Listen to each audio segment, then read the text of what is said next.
اقول لك شو رايك في سواقتي يا ابو صلوح؟ لا تدعم، لا ننجلب، ما تعرف تسوق، ما تعرف تسوق. لا تطيح، لا تطيح.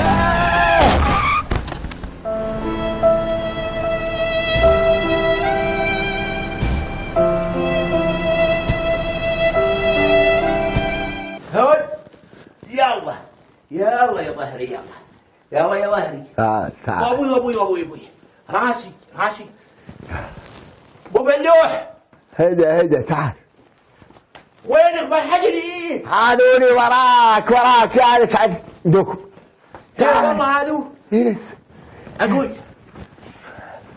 قول امين. امين يا رب. الله ياخذك واللي يسمع شورك. انت شوارك ما تودي دار، ما تودي دار شوارك. يلا يا ظهري، يلا يس وين يجلس؟ يس على السبريه وين يجلس؟ فضلي يعني يجلس. شوف بالله عليك هذا وجهي من زبال حقني وسيل. شو استويت؟ شوف شو استويت. من وين يا تكل وسامه؟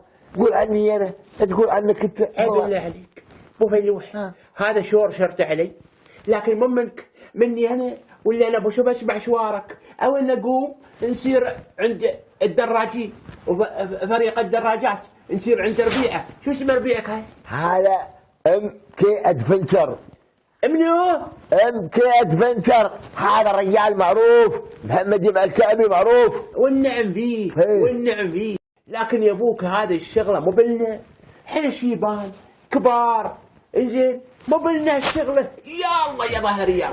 هقول لك قال لنا، لكن احنا يعني سوينا اللي قاله، لكن ما يمكن بعض التعليمات ما اخذناها صح. انا اقول ما منه هو، منك انت.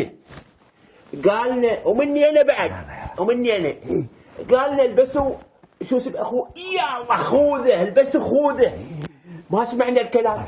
بالله عليك رايحين بصديري او كناجير وراكبين الدراجه.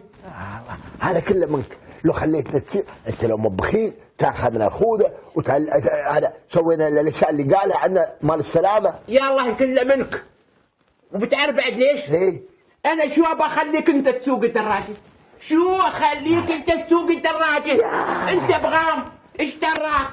ابوي لا تقول بغام، قلنا لك لا تقول بغام. انت شايبنك شايبني بعد.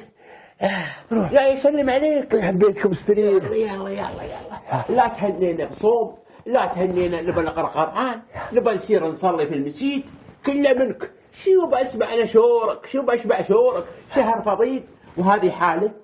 لا اله الا الله. لكن يجيك يوم قول الحمد لله، قول الحمد لله. الحمد لله رب العالمين. لكن مقيوده. تعرف شو قال المتوصف؟ شو قال؟ قال لو كل مليونير ما بقى في الوادي شير. الإنسان الله أعطاه عقل وأعطاه فكر.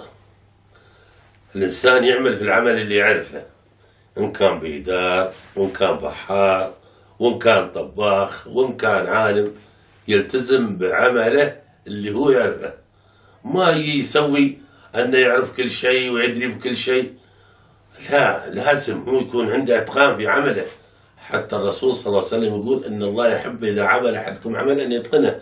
فإتقان العمل عبادة على الإنسان، ما يتدخل أو يسوي يحط عمله في موقف حرج ما يعرف. أنا أعرف هذا شو. لا، على ما قالوا الأوليين لو كل مليونير ما تم في الوادي شيء.